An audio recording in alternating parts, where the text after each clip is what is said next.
Welcome to the all new Empowered to Lead vlog series. My name is Derek Butler. I'm excited to uh, engage with you as we empower you to be the education leader of equity, access, and diversity in your schools.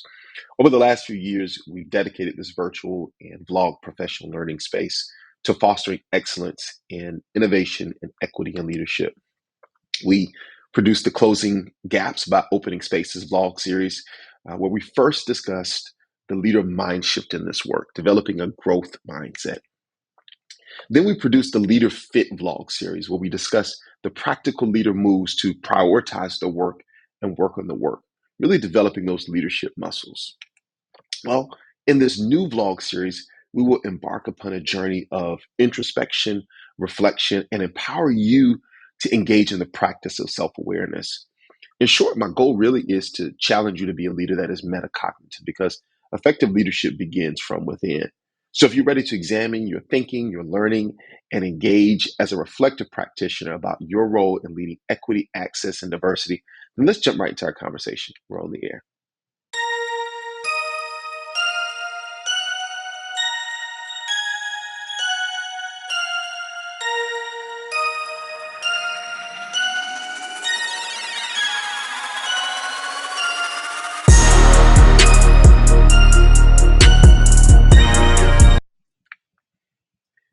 One of the first leadership books I read very early in my professional learning career, um, really before I ever really transitioned into a leadership role, was a book titled A Leader of Yourself by Dr. Carol Wilson. I got this book from the library shelves of my grandmother and aunt, who were both educators in the inner city of Baltimore public schools. My grandmother was a longtime high school English teacher, and my aunt was an elementary principal. And I spent time listening to many of the adult conversations with family. And they were both very smart, wise, passionate about serving, very reflective individuals. So as I got older, I was curious about what they read and what shaped their thoughts. Interestingly enough, one of the many books they had in their library included that title that was intriguing, which was Dr. Carol Wilson's A Leader of Yourself. As I would later read, Dr. Carol Wilson emphasized what she called the portfolio of your mind and widening your perspective, which is precisely what we'll be doing as we examine the portfolio of the leader mind and hopefully widening your perspective. So, as you reflect on your impact, want you to reflect on who are you and how does that shape your approach, your values, and your vision. And as you do that, consider all of your students, but in particular, those students with disabilities. Well, I'm not going to ask you to star in the hot seat movie. I am going to put you on ice. And ice is the equity lens from which I want you to examine your thinking in this episode.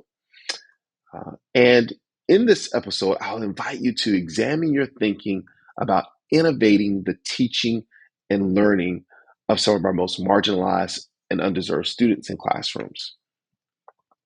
So, first, what do I mean when I talk about innovating teaching and learning? I want you to go back to those two drivers in our lead embrace framework that supports instructional excellence. First, coaching OT. You, as the coach and observer of tier one instruction. And then I want you to think about PD for me, that professional development for my engagement, that my being your individual teachers and their specific needs. And as you think about your understanding of those two drivers and your specific leadership uh, and your leader actions, how can you now strengthen those supports and your leadership by being intentionally reflective about your impact thus far and how perhaps you can really innovate the teaching and learning experience for students with disabilities? Well, why is that even important? Well, listen, I won't have time to explore the why and the research, but I am going to invite you to check out our companion resource, which is new to our vlog series, our one-page resource reference tool that connects our conversation to the context of the research. So you'll have access to that link here with this vlog. So go ahead and put on your warm thinking and reflective caps because here's the ice. First, I want you to identify what are your wider assumptions and biases about students, teachers, about um, the student learning experience, those instructional support structures of students and teachers. Now, allow your thoughts to interact with your own experiences as a student when you were in school. Um, Even you as a teacher, maybe you were a counselor, maybe you were an athletic coach. And I want you to sit in that moment and capture that somewhere. And I'll trust that you'll be honest with yourself, if nobody else, right? Now, how has that perhaps impacted your work and approach as a leader in general? And then more specifically in the work of innovating the teaching and learning experience. I've had the opportunity to have many conversations with teachers and leaders about their very own school experience, some of which were, of course, very informal, but then have also been some in a formal capacity. And in several of those conversations, I learned more about who they were. I can recall a specific conversation with an aspiring leader that I had an opportunity to serve as a thought partner with. And as she shared her story, my response was huh, mm-hmm. And while it was not my position to identify or assume the impact, I did wonder to what extent those experiences shaped her approach. So for you, what are the intentional benefits and or the perhaps the unintended consequences of your experiences, assumptions, and biases that has affected your students' learning experiences and the innovation of teaching, learning, and support structures in your space. Now, here's the C. How have you or can you cultivate a school culture that not only recognizes but also celebrates the diverse abilities of teachers as practitioners and students as learners? This is not so much about the final product, right? We often, because I don't want to minimize achievement and growth um, and the many celebrations that we have for students who accomplish their goals. That's important. But what about their commitment and engagement in the practice of teaching and the process of learning? Recognizing and acknowledging that our students are learning in different ways and at different pace sometimes. Is your space conducive for those kind of conversations? Innovating of teaching and learning experiences that celebrates curiosity of unique learners and practitioners and its implications for innovation. So let's make this uh, practical for a moment, right? What do you notice when you visit a classroom? Are you limited to your checklist of required practices and student expectations for engagement? Are you expecting it to look a certain way all the time for every student, every classroom? Should there be pervasive and consistent practices across your classrooms? And I'll be the first to say yes. Right? I am, however, challenge you to think about your thoughts around these drivers because I've had to do this myself as I visit classrooms and observe the teaching and learning experience. Uh, and ask myself, what conditions have I cultivated for innovation for the practitioner and the learner? Right? Here's the next piece. In what ways have you or can you create opportunities for teachers to experiment with and implement innovative teaching strategies that address and emphasize the vastly unique learning needs and interests of students? Now, stretch your thinking a bit and think about not just creating a space where innovating the existing occurs, but where innovating something new happens. Have you created a space where there is safety, purpose, vulnerability in teaching and learning?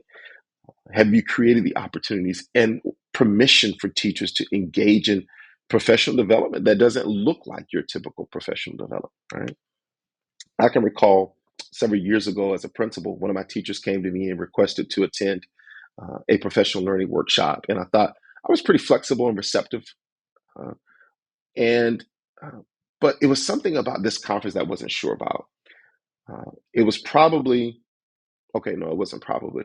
It was that I had no idea or I was not familiar with the content of the workshop's focus. And at this time, something new, it was something new, uh, but it also wasn't aligned with our school's focus. And I wasn't comfortable with that. And maybe not even willing or even bold enough to acknowledge my own lack of knowledge and comfort level. And this was perhaps for a lot of reasons, my own assumptions about instructional excellence. But as I reflected on this, I never really slowed down enough to listen and hear from the teacher or ask the right questions because I was not prepared to lead the innovation of teaching and learning. Right?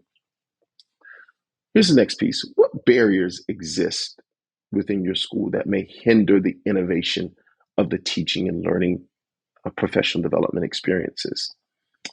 Uh, and of course, how can you work to eliminate those obstacles to foster a more equitable and accessible learning environment for a diverse group of practitioners and a diverse group of learners?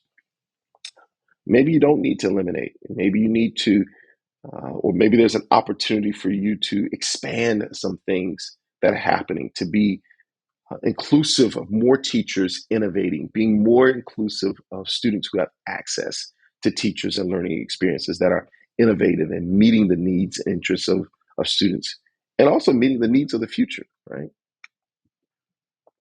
Lastly, I want you to reflect on your engagement. How are you as a leader directly engaged in influencing the requisite changes that ensures equitable opportunities and access for a diverse group of individuals? I took a bold step as a leader a couple of years ago to directly engage in innovating the teaching and learning experience in my building. And I would say it was a risk. Right? Now, I wasn't sure of the implementation, but I was sure of its value and purpose. And I won't give you the Titanic length story, but rather a quick picture book version. I recognize the value of student and teacher voice in the decision making process, but also in the teaching and learning experience. I recognize that equity in student voice and opportunity in teacher innovation was limited. And there were real and perceived barriers in our school that needed to be eliminated. And as I reflected on who I was as a leader, or who I was just in general, my experiences, and even I guess in my leadership, I knew I needed to leverage both the coaching OT driver and the PD for me driver to really facilitate the implementation of a tool and instructional practices that were that was relatively new and innovative. So, who are you? How has that shaped your why, your what, and how you impact equity, access, and diversity?